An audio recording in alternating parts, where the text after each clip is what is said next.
नमस्कार, जेके प्राइम में आपका स्वागत है और मैं हूं विनोद कुमार। दर्शकों, आपको बताते चलेंगे कि आपने भी सोचा होगा और हमने भी यही सोचा था कि 1 जून यानी लॉकडाउन 5 ख़त्म हो जाएगा और 1 जून से राहत मिलना शुरू हो जाएगी। एक उम्मीद थी और सुबह चढ़ते ही हमें ऐसा लग रहा था कि ना जाने कुछ बदला सा निजाम होगा, लेकिन ऐसा कुछ नज़र नहीं आया।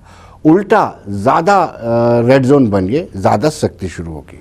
शुरुआती दौर में हम आपको बताते चले कि वेयर हाउस एक ऐसी अनाज की मंडी है और इसमें असेंशियल कमोडिटीज़ जो है सप्लाई होती है, जो पूरे जम्मू प्रोविंस को तो कैटर करता ही करता है, लेकिन कश्मीर में भी यहाँ से सामान जाता है। ये आज बंद रहा। बंद रहने की एक वजह थी कि वहाँ पर एक वेयर हाउस में एक दुकान पे काम करने वाला मुलाजिम पॉजिटिव पाया गया और वेयर हाउस को बंद रखा गया। सिर्फ इतना ही नहीं, वही मुलाजिम अपने मालिक की दूसरी दुकान कनक मंडी में भी जाया करता था। कनक मंडी भी एक बहुत प्रसिद्ध बाज़ार है जिसके नाम पर डोगरी लोकगीत भी बने हुए हैं। अगर हम आपको लोकगीत बता दें तो कनक मंडी दा टांगा चला, ये कनक मंडी पर ही बना हुआ। आज वो मंडी भी पूरी तरह से बंद रही। सिर्फ इतना ही नहीं, बेलीचराना में भी घेराबंदी की गई, खोड़ में भी घेराबंदी की गई, पूरी तारबंदी लगाई है। बेलीचराना में एक युवती आई है 20-22 साल की पॉजिटिव, और इसके साथ साथ अम्फला में भी कहीं ना कहीं तारबंदी की गई। वहाँ पर एक बैंक ब्रांच की थी, जम्मू कश्मीर बैंक की ब्रांच थी, उसमें उसके एक मुलाजिम के रिश्तेदार या बेटे उसका पॉजिटिव पाया गया, जिसके चलते उस पूरी ब्रांच को भी सीज करना पड़ा। तो कहीं ना कहीं जो हमने सोचा था कि 1 जून में, हालांकि रात को ही एक आदेश आ गया था चीफ सेक्रेटरी का कि आप 8 जून यानी 7 जून तक पिछले जो जितने भी कायदे कानून है वही नाफिज रहेंगे और उसी के मुताबिक कामकाज होगा। एसओपी भी वही होगी, प्रोटोकॉल भी वही होगा, और 8 तारीख के बाद जो फर्स्ट अनलॉक होगा उसमें सारी चीज़ें तय की गई। शुरुआत से हम आपको बताते हैं कि किस तरीके से वेयर हाउस में पूरा तरह से सन्नाटा पसरा हुआ।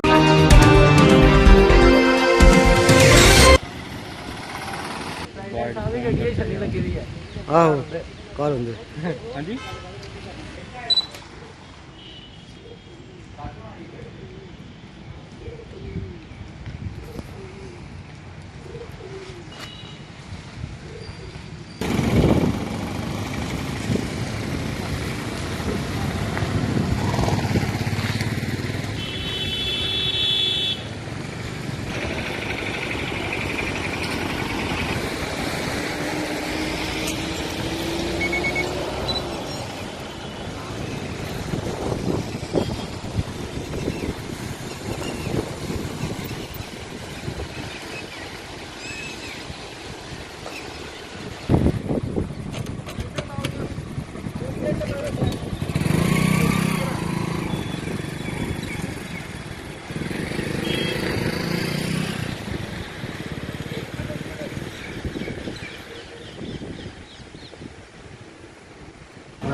वेयर हाउस में आज एसोसिएशन की तरफ से जो एक केस पॉजिटिव निकला है, एक पांडी का, वो बेसिकली यहाँ पर काम करता था और वो कानक मंडी में उसकी रिहाइश थी, तो वो चौकी चौरा का रहने वाला था।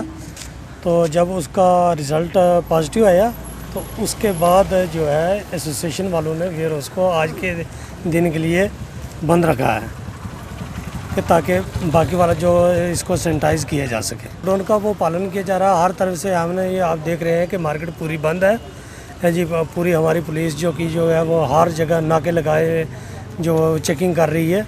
किसी जगह पे भी आज जो है वो कोई दुकान वगैरह जो है खुली नहीं है। ये खुला हुआ है, लॉकडाउन हुआ जब से तब से ये वेयर हाउस खुला हुआ है, क्योंकि जहाँ पे कोई भी पाबंदी इतनी नहीं थी जितनी होनी चाहिए थी, क्योंकि पुलिस तो बहुत करती थी अपनी तरफ से, क्योंकि पुलिस ने सुबह से लेकर शाम तक लोगों को समझाने में लगाया, लेकिन लोग थे कि आपस में की बात मानते नहीं थे।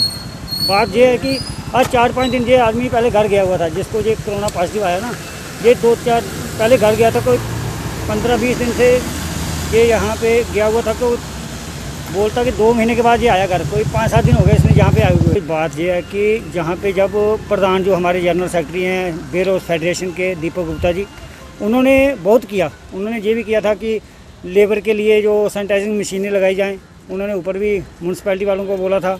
उसके बाद जब सैनिटाइजिंग मशीनें लगाई गई तो वो 4-5 दिन चली, क्योंकि एक मशीन लगी है नेहरू मार्केट, दूसरी बेरोस के गेट में, तीसरी यहाँ पे लगी है हमारे पास ही लगी है, एक ये लगी है अमर उजाला के पास। इसके होने की सैनिटाइजर मशीन लगाने के बावजूद भी इनका कोई जो प्रॉपर काम। दर्शकों, कनक मंडी, जैसे हमने विस्तार से पहले भी बताया कि कनक मंडी में भी आज पूरी तारबंदी की हुई थी। वहाँ पर बहुत ज़्यादा रश रहता है, लेकिन आज वहाँ पर भी सन्नाटा था।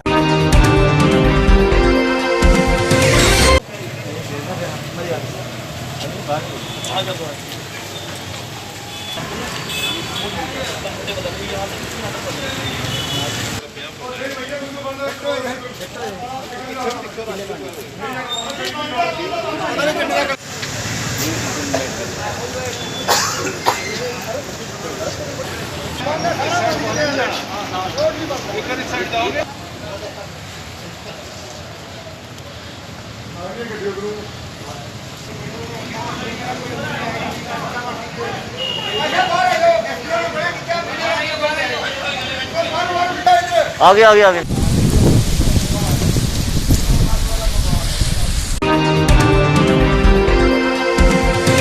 तरफ से लोगों को यही इंस्ट्रक्शंस है कि जो भी एसओपी की गाइडलाइंस हैं उसका पूरा पालन करें, ठीक है। बिना ऐसे जो घूमते हैं बिना मास्क के या मास्क पहन के रखें, और जो डिस्टेंस, सोशल डिस्टेंसेस का मेन जो ध्यान रखना है उसका ध्यान, क्योंकि ये ज़्यादा काफ़ी क्राउडेड एरिया था, तो इसको भी अभी हमने सारा सैनिटाइज करवा दिया है। तो एडमिनिस्ट्रेशन पूरी कोशिश करके इस इलाके को पूरा साफ़ सफाई का ध्यान रखें, और लोगों को हम यही रिक्वेस्ट कर रहे हैं कि ऐसे बिना मतलब के मत घूमें, सोशल डिस्टेंसिंग का ध्यान रखें, अपनी सेहत का ख्याल रखें, दूसरों की सेहत का ख्याल रखें।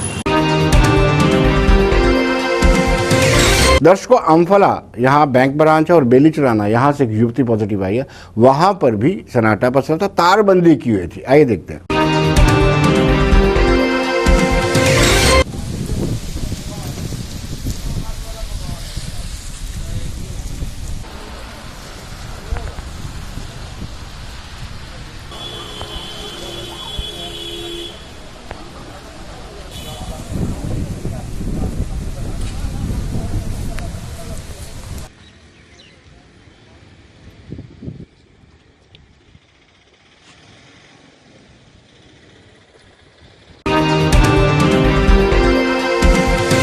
दर्शकों, अब हम आपको किश्तवाड़ लिए चलते हैं। किश्तवाड़ काफ़ी समय तक ग्रीन जोन में ही रहा और इक्का दुक्का मामले आते रहे और वो ठीक भी होते रहे, लेकिन प्रशासन की लापरवाही से आपको रूबरू करवाते हैं। वहाँ पे 4 पॉजिटिव मामले आए हैं और इन चारों पॉजिटिव मामले में दिलचस्प बात यह है कि इनके सैंपल लेकर के इनको छोड़ दिया था, खुला छोड़ दिया था, और ये कहीं ना कहीं मंडराते रहे, फिरते रहे, घूमते रहे, पेनिट्रेट करते रहे, लोगों के संपर्क में आते रहे। अब मामला ये है कि इन चारों लोगों का पॉजिटिव आ गया है, लेकिन अब ये लोग कहाँ कहाँ घूमे हैं, कहाँ कहाँ से आए हैं, इसको लेकर के प्रशासन हरकत में आ गया है। प्रशासन ने कई जगहों को लॉकडाउन कर दिए, कई बड़े बड़े इलाकों को लॉकडाउन कर दिया जहाँ पर ये लोग आराम से घूमे थे।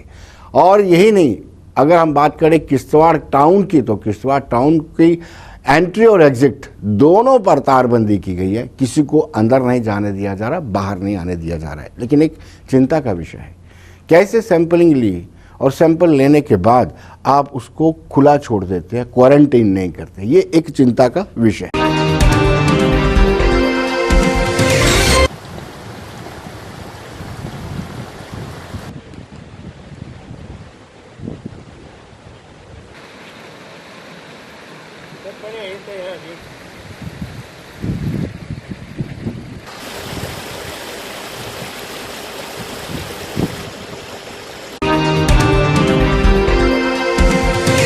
दर्शकों, भद्रवा, हम कल तक ये कह रहे थे कि भद्रवा बड़ी अच्छी पोजीशन में है, यहाँ पर कोई नहीं है। भद्रवा लोग की भी डिमांड कर रहे थे कि यहाँ पर रियायतें और बढ़ा देनी चाहिए, लेकिन आज हमने देखा भद्रवा और डोडा दोनों ही जगहों पर सख्ती की गई। उसकी वजह यह है कि केस आए हैं, करीब 2 दर्जन मामले आए थे, जिसके चलते प्रशासन ने सख्ती की, कर्फ्यू जैसा माहौल बना दिया कि आप घर से बाहर ही ना निकलें। ये 14 केसेस पॉजिटिव आए थे कल भद्रवा में शाम को। ये 14 के 14 जो है इंस्टीट्यूशनल क्वारंटाइन में थे, ओपन में घर में कोई नहीं थे, सभी आउट ऑफ स्टेट वाले लोग हैं और ये as per protocol as per procedure इनको इंस्टीट्यूशनल क्वारंटाइन में रखा गया था। शाम को रिज़ल्ट के बाद ही इनको कोविड हॉस्पिटल डोडा में शिफ्ट कर दिया गया था डीसी साहब की डायरेक्शन के हिसाब से। जो प्रोटोकॉल है फॉलो किया जा रहा है, थोड़ा सा लॉकडाउन ने स्ट्रिक्ट किया है ताकि हमारे जो प्रिकॉशनरी मेजर्स हैं वो पूरी तरह। ये जब बाहर से आते हैं सीधा पहले इंस्टीट्यूशन क्वारंटाइन में ही जाते हैं, तो इनका कोई कांटेक्ट वगैरह नहीं है किसी लोकल के साथ या वैसा कुछ नहीं है, सीधा इंस्टीट्यूशन क्वारंटाइन में थे और इंस्टीट्यूशन क्वारंटाइन से भी इनको शिफ्ट किया। इसलिए कोई पैनिक की कोई बात नहीं है। जो लोग थे सभी मैंने आपको पहले भी बता चुका हूँ कि क्वारंटाइन में ही थे। अभी तो immediately as of now lockdown को हमने थोड़ा सा स्ट्रिक्ट किया है। इस पर भी देखेंगे, 1-2 दिन तक कॉल लेंगे, डीसी साहब भी खुद कॉल लेंगे कि इसके आगे फर्दर क्या करना है। तो घबराने की बात नहीं है, पैनिक की बात नहीं है। सभी लोग एक अच्छा पॉजिटिव, मैं तो ये समझूंगा कि पॉजिटिव चीज़ है कि जितने भी लोग आए थे वो जो पॉजिटिव निकले वो क्वारंटाइन में ही थे। हमारे प्रोसीजर लैप्सेस नहीं है कहीं भी, या जो भी SOPs है उनको फॉलो किया गया, तभी ये लोग क्वारंटाइन से निकाल के दोबारा हॉस्पिटल में भेज दिए गए। This is a good news, this is a positive thing, और मैं ये सबसे रिक्वेस्ट करूँगा कि पैनिक करने की कोई ज़रूरत नहीं। दर्शकों, हमने स्थानीय लोगों से बातचीत की, जानना चाहा कि वो क्या कहना चाहते हैं, और स्थानीय लोगों का ये मानना था कि शुरुआती दौर में सब नॉर्मल चल रहा था, और जैसे ही बाहर से लोग आए, श्रमिक आए, मजदूर आए, स्टूडेंट्स आए या फिर ड्राइवर आए, उनके आने के बाद इस तरह का माहौल बना है, और आने वाले दिनों में अगर सख्ती नहीं की गई तो ये और भी फैल सकता है। कल जो है 14 यहाँ से ये केस जो निकले हुए हैं, तो उसके बाद जो फ़ौरन जो है यहाँ पे एडमिनिस्ट्रेशन ने जो फैसला लिया है, पूरा जो लॉकडाउन बहुत अच्छी ज़बरदस्त तरीके से जो रखा है, तो ये बहुत अच्छी बात है। तो मैं लोगों से, तमाम हजरात से अपील करना चाहता हूँ, घर से बाहर ना आएँ, अंदर बैठें, क्योंकि ये बहुत रिस्क है। बहुत इस वक्त जो है इसका जो फैलाव जो है बहुत ज़बरदस्त तरीके से, इसको जो है एक ही चीज़ जो है अंदर बैठना है, बिल्कुल बाहर नहीं निकलना। कुछ भद्रवा से हैं, कुछ आगे पीछे के ड्राइवर लोग हैं, जिनकी सैंपलिंग लेने के बाद जो है उनको छोड़ दिया गया था घर के लिए, तो वो सब पॉजिटिव आए हैं। अब वो किन किन के संपर्क में आए हैं उसकी इन्वेस्टिगेशन हो रही है, एडमिनिस्ट्रेशन पूरे काम पे लगा हुआ है इस चीज़ को लेकर। तो दूसरा ये है कि आज भद्रवा टाउन में जो है धारा 144 लगाई गई है, किसी को बाहर निकलने की इस तरह से फालतू रोमिंग नहीं करने दी जा रही है। जिसको कोई ज़रूरी ही काम है तो उसको ही बाहर निकलने दिया जा रहा है, नहीं तो अदरवाइज़ किसी को ऐसे बाहर निकलने नहीं दिया जा रहा है। भद्रवा टाउन की बात मैं कर रहा हूँ, तो इसमें कोई पैनिक लेने की कोई ज़रूरत नहीं है। ये एडमिनिस्ट्रेशन काम कर रही है और सबकी सैम्पलिंग होगी, इसमें कोई नहीं छूटेगा, सबकी सैम्पलिंग होगी, तो इसमें पैनिक लेने की ज़रूरत नहीं। सारे बंदे ऑलरेडी एडमिनिस्ट्रेटिव क्वारंटाइन में ही हैं, सिर्फ जो ड्राइवर थे उनकी वजह से थोड़ा सा है, तो वो भी बहुत ही जल्द कवर हो जाएगा। दर्शकों, हमने अपने कार्यक्रम के माध्यम से हर उस वर्ग की आवाज़ उठाई है जो कोविड-19 के कारण डायरेक्ट प्रभावित हुआ है। हमने बात की थी कैटरर्स की, हमने बात की थी कलाकारों की, हमने बात की थी टैक्सी ड्राइवर्स की, हमने बात की थी मेटाडोर ड्राइवर्स की, हमने बात की थी ऑटो ड्राइवर्स की, हमने बात की थी बाज़ार के व्यापारियों की, हमने उद्यमियों की बात की, मज़दूरों की बात की। लेकिन आज हम एक ऐसे सेक्शन की बात करेंगे जो खुद को डिप्राइव महसूस कर रहा है। वो है बाजे बजाने वाले, जो बारात में बाजा बजाते हैं, जो घोड़ी का इंतज़ाम करते हैं, जो लाइटनिंग का इंतज़ाम करते हैं। उनके लिए सारा का सारा सीज़न ख़राब हो गया। जितनी भी बुकिंग थी, बुकिंग के दौरान कोविड-19 आ गया और कोविड-19 के चलते कोई भी बुकिंग मैच्योर नहीं हो पाई। और आज उनका ये कहना है कि कहीं ना कहीं सरकार को हमारी तरफ भी ध्यान देना होगा।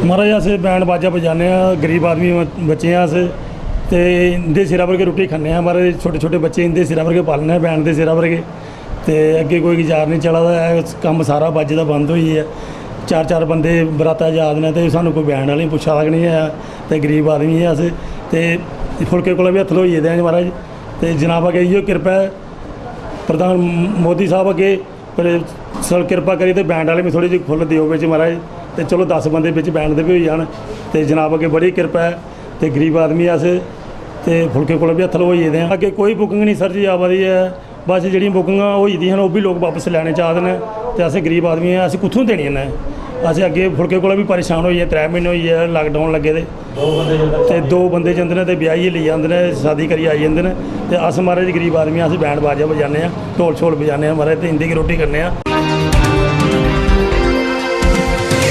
दर्शकों, हम सब जानते हैं कि बाजे वालों के साथ बहुत सारे परिवार जुड़े रहते हैं और आप सब जानते हैं कि इनका काम कब होता है, जब शादी ब्याह होता है तभी इनका प्रयोग किया जाता है। जब शादियां ही नहीं होंगी, शादियां जो है सीमित हो जाएंगी, कोविड-19 लगा हुआ 2 से 4 लोग जा नहीं पा रहे हैं, 50 तक सीमित हो गया है, तब ऐसी परिस्थितियों में कहीं ना कहीं इनके लिए चिंता बनी हुई है। और यही कारण है कि ये सरकार से आग्रह कर रहे हैं कि जब कोई पैकेज बनाया जाए कम से कम हमारी भी सुध ली। कोरोना वायरस के वजह से हमारा काम जो सारा ठप हो चुका है। जैसे कि अप्रैल महीने में बुकिंगें थी, मई में थी, वो सारी कैंसिल हो चुकी हैं कोरोना की वजह से। तो हम अकेले भी नहीं है दुकान पे, हमारे साथ भी और भी लेबर काम करती है, 40-50 बंदे हैं जो काम करने वाले हैं और एक दुकान से यही दुकान से उनके भी घर चलते हैं, हमारा तो चलता है उनका भी चलता है। तो जैसे कि एडवांस वगैरह लिए थे, जैसे अप्रैल महीने की बुकिंगें थी, अप्रैल में मई में बुकिंगें थी, तो जो एडवांस लिए थे ग्राहक हमें वो भी तंग कर रहे हैं कि एडवांस वापस दो। तो अब तो हमारा कोई और काम भी नहीं है, तो हम कैसे वापस करें उनको। दर्शकों, उनका कहना है कि जिन लोगों ने एडवांस दिया था वो भी वापस ले रहे हैं, यानी जो एडवांस उनको मिला था वो खर्च चुके हैं, अब उनके पास वो पैसा वापस देने के लिए भी नहीं है, चिंता है। 15 मार्च के बाद लॉकडाउन हो गया, हमारा मार्च अप्रैल और मई में ही सीज़न था, तो हमारा सारा सीज़न ख़राब हो गया। हम इस काम पे ही डिपेंड हैं, हमारे हमारे बच्चे पालना, पढ़ाई लिखाई, जो भी हमारा खर्चा हम इसी काम से हमारा चलता है और ये काम हमारा बिल्कुल ठप हो गया। हम भूखमरी के कगार पे खड़े हैं और आगे का पता भी नहीं है कि ये कब तक 6 महीने चलेगा, साल चलेगा, हम क्या करेंगे, हम अपने बच्चे हम कैसे मक्की पालेंगे, उनकी पढ़ाई लिखाई हम कैसे करेंगे। हम ये चाहते हैं कि हमारे जितने भी बैंड वाले हैं जो डिपेंड ही इसी काम पे हैं, और हम ये चाहते हैं कि गवर्नमेंट हमारे बारे में सोचे कि हमें कोई ऐसी रिस्ट्रिक्शन दे कि हम भी अपना कारोबार या कोई हम अपने बच्चे पाल सकें। तो बुकिंग हुई थी, कईयों की शादी हो गई, कईयों की अभी नहीं हुई है। हम खुद मतलब कि कहीं से हमने एडवांस ले लिए हैं, लेकिन हम क्या करते हैं सर, जैसे हम एडवांस लेते हैं हम भी आगे बुकिंग कर देते हैं, जैसे झूमर वाले हो गए, घोड़ी वाले हो गए, हम भी उनको बुकिंग कर देते हैं। तो अब ये है जिनकी तो शादी हो गई है तो वो तो एडवांस हमसे मांगेंगे, लेकिन हम कहाँ से देंगे, हमारा काम ही नहीं है, हमारा काम ही सारा ठप हो गया, तो हम कहाँ से वापस देंगे। ਕੰਮ ਕਾਜ ਕੋਈ ਨਹੀਂ ਹੈ, ਜਿਹੜੀ ਸਾਡੇ ਕੋਲ ਬੁਕਿੰਗਾਂ ਹਨ ਉਹ ਕੈਂਸਲ ਹੋਈ ਗਈਆਂ, ਉਹਦੇ 'ਚ ਲੋਕ ਸਾਡੇ ਕੋਲ ਪੈਸੇ ਮੰਗਦੇ ਨੇ, ਆਹੇ ਕਿੱਥੋਂ ਦੇਣੇ ਨੇ। ਕੰਮ ਕਾਜ ਕੋਈ ਨਹੀਂ ਆ, ਬੁਕਿੰਗਾਂ ਪਾਉਂਦੇ ਨੇ, ਉਹਦੇ 'ਚ ਸਾਰਾ ਪੂਰਾ ਜਿੰਨਾ ਬੈਂਡ ਨੇ ਸਾਡੇ ਜੰਮੂ 'ਚ 40-50 ਬੈਂਡ ਨੇ, ਸਾਰੇ ਵਿਚਾਰੇ ਹਿੱਸੇ 'ਚ ਆਉਰੇ ਤੇ ਸਾਡੇ ਪਿੱਛੇ ਜਿਹੜੇ ਮਜ਼ਦੂਰ ਲੋਕ ਹਨ ਉਹ ਵੀ ਵਿਚਾਰੇ ਪਰੇਸ਼ਾਨ ਨੇ, ਜਿਹੜੇ ਸਾਡੇ ਕਾਰੀਗਰ ਨੇ ਉਹ ਵੀ ਵਿਚਾਰੇ ਭੁੱਖੇ ਮਾਰੇ ਦੇ ਨੇ। ਤੇ ਇਹਦੇ 'ਚ ਕੋਈ ਸਾਧਨ ਨਹੀਂ ਹੈ ਸਾਡੇ ਕੋਲ, ਸਾਨੂੰ ਕੋਈ ਤਾਂ ਇਹਦੇ 'ਚ ਕਮੀ ਤਾਂ ਕੋਈ ਮਿਲਿਆ ਦੀ ਨਹੀਂ ਹੈ ਕਿ ਕੋਈ ਆਖਦਾ ਹਾਲੇ ਸਾਲ ਪਾਰ ਚੱਲਣਾ ਤੇ ਬੈਂਡ ਵਾਲੇ ਵਿਚਾਰੇ ਕਿੱਥੇ ਜਾਣਾ ਜੀ, ਹੈਗੇ ਖੀ ਹੈ ਇਹਦੇ ਪਰ ਤੇ ਕਿੱਥੇ ਜਾਣਗੇ। दर्शकों, उनका कहना है कि प्रोटोकॉल और SOP के मुताबिक अगर शादी होती है तो टोटल 50 बंदे जाते हैं। अगर 50 बंदे में बैंड वाले भी इंक्लूड होंगे तो स्वाभाविक सी बात है जो शादी वाले लोग हैं वो अवॉइड करेंगे कि बैंड वालों को ना ही लेके जाया जाए। 40 साल से बैंड का काम हम करते हैं, पहले हमारे फादर साहब करते हैं, अब हम करते हैं। इस लॉकडाउन की वजह से हम बहुत परेशान हो चुके हैं। हमारा जो काम है बिल्कुल ठप हो चुका है। हम इसी से गुजर बसर करते हैं। हमारी रोजी रोटी बैंड बजाते हैं तो खाते हैं हमारे बच्चे इसी से पालन पोषण करते हैं। हम सबसे हमारी जो भी बुकिंग है सारी कैंसिल हो चुकी है। आने वाले टाइम पे भी कुछ मालूम नहीं है कि आगे काम हमारा चलेगा कि नहीं चलेगा। हम गवर्नर साहब से और अपने प्रधानमंत्री से यही प्रार्थना करते हैं कि हमारे बारे में कुछ सोचा जाए, हमें भी कुछ रिलैक्सेशन दी जाए। और जो इन्होंने शादियों में 50 आदमी अलाउ किए हैं, हमारे कुछ ज़्यादा नहीं कहते हैं, हमारे कुछ 10 आदमी जो 50 आदमी हैं उनको निकाल के हमारे 10 आदमी की इजाज़त दी जाए, जिससे हमारा पालन पोषण हो सके और हम अपना गुजर बसर कर सकें। दर्शकों, आज देश भर में बिजली महकमे के इंजीनियरों और बाकी मुलाजमों ने निजीकरण के खिलाफ प्रोटेस्ट किया। काले बैजेस बांध करके आज कामकाज किया और विरोध प्रदर्शन किया और सरकार को अपना नज़रिया साफ कर दिया कि निजीकरण से काम नहीं चलेगा, क्योंकि सरकार ने यह फैसला लिया कि जितने भी यूटी हैं यानी यूनियन टेरिटरीज हैं उनका बिजली सारी निजीकरण कर दी जाएगी। और आज यहाँ पर परेड में भी लोगों ने प्रोटेस्ट किया। इस प्रोटेस्ट में एक चीज़ और शुमार थी कि डेली वेजर्स को रेगुलराइज किया जाए और इन डेली वेजर्स को नियमित सैलरी दी जाए।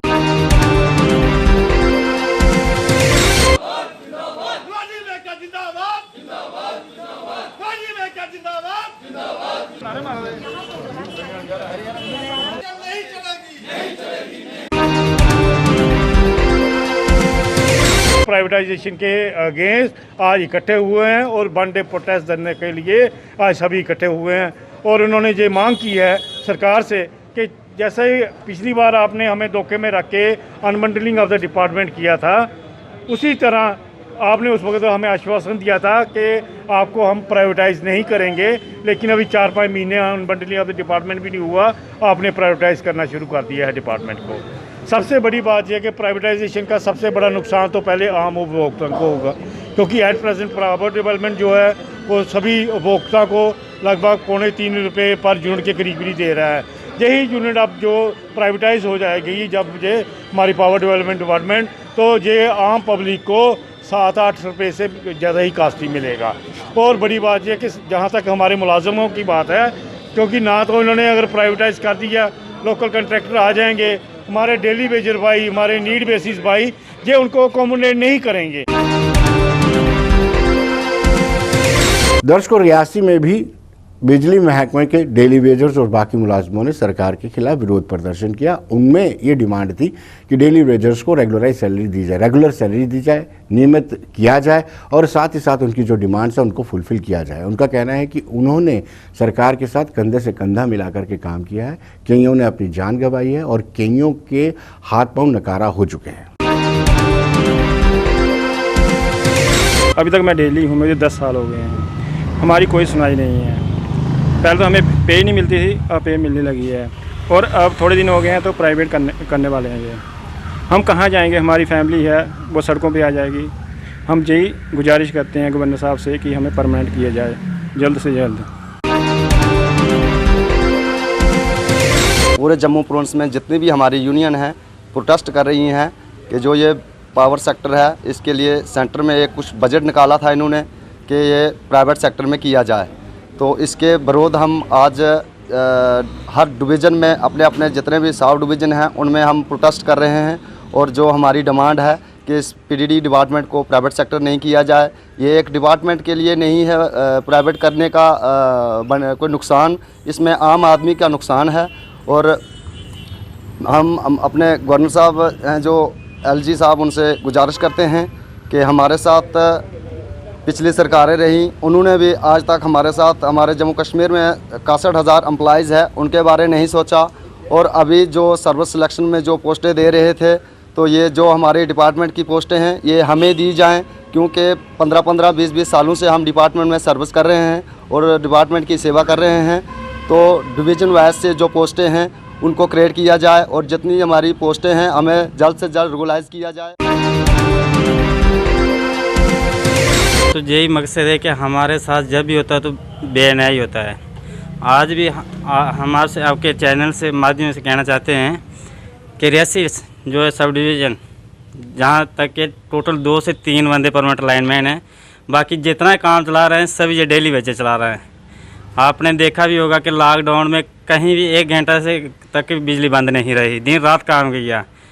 और लॉकडाउन में हम सुनते रहते थे कि कभी पुलिस की तारीफ हो रही है, कभी मेडिकल की तारीफ हो रही है, लेकिन बिजली के बारे में किसी नहीं बोला कि इन्होंने भी काम किया है, इनके बारे में कुछ सोचा जाए। उसके बजाय उन्होंने उल्टा हमें प्राइवेट सेक्टर में डालने की कोशिश कर रहे हैं। तो हम गवर्नमेंट से यही रिक्वेस्ट करते हैं कि हमें जो हमारा हक बनता है वह हमें मिलना चाहिए। दर्शकों, जिला पुंछ में भी बिजली महकमे के मुलाजिमों ने जोरदार प्रदर्शन किया और सरकार से कहा कि 25 साल से ज़्यादा हो चुके हैं कई लोगों को एज ए डेली वेजेस, उनको रेगुलराइज क्यों नहीं किया जा रहा।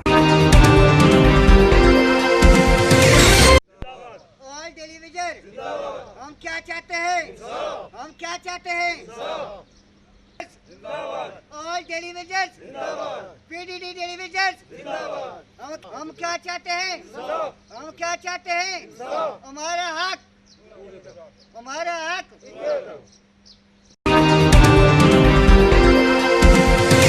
और हमारा मुतालबा यही है कि हम 20-20, 25-25 साल से काम कर रहे हैं वेजेस के बिना। हमें 6 मंथ हो गए या 8 मंथ हो गए वेजेस मिलना चालू हुई है। तो अब सर 8 मंथ हो गए वेजेस मिलना चालू हुई, तो आप आज प्राइवेट कर रहे हैं। तो हमें पिछला भी हमारा 2014 से लेके 19 तक हमारा वेजेस पहला बच रहा है बैलेंस, तो वो भी हमें मिलना चाहिए। हमारी ये रिक्वेस्ट है और हमारा कोई खाता करना चाहिए, तो हमें ये प्राइवेट नहीं होनी चाहिए। गवर्नमेंट से हमारी अपील है। ठीक हैं, जो जिनको 2-2 साल रह गए हैं उनको रिटायरमेंट को, अभी वो टेलीविज़न नहीं हुई तो वो रिटायरमेंट हुए, क्या बेनिफिट उनको मिलेगा। और सर हमारे मेन मुद्दा एक ये है कि हमारे साथी कितने मर चुके हैं। मेरे साथ एक साथी था, वो मर गया तो 2015 में उसका लड़का लगाया गया। लड़के को 4 बार पेमेंट उसको मिली, वेजेस मिली 4 बार, तो 4 बार के बाद उसकी वेजेस बंद हो गई। उसको बोला यार तू 2015 का है तो अभी ऊपर जाएगा, डॉक्यूमेंट वापस आएगा, तेरा हाल होगा कोई। उसका कोई हाल नहीं हुआ, वो मर गया, उसको क्लेम भी नहीं और उसको वेजेस भी उसकी बंद हो गई, तो उसका गुजारा कैसे होगा। हमारा ये मतलब है कि हमारे साथ नाइंसाफ़ी ना की जाए, तो प्राइवेट ना की जाए। प्राइवेट में हमें सर बहुत बड़ा नुकसान है, ये हमारे साथ नाइंसाफ़ी ना की जाए, क्योंकि हमारे कई साथी जो हैं इसी एक्सीडेंट में फौत हो चुके हैं।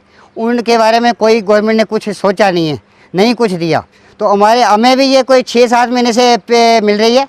तो हम आगे अगर ये आज प्राइवेट हो गई तो हमारी वेजेस और हम कहाँ जाएंगे, हमारे बच्चे भूखे मर जाएंगे, हम रोडों पर उतरने पर हम मजबूर हो जाते हैं। तो दर्शकों, आज के कार्यक्रम में बस इतना ही। मुझे और मेरी पूरी टीम को दीजिए इजाजत। नमस्कार।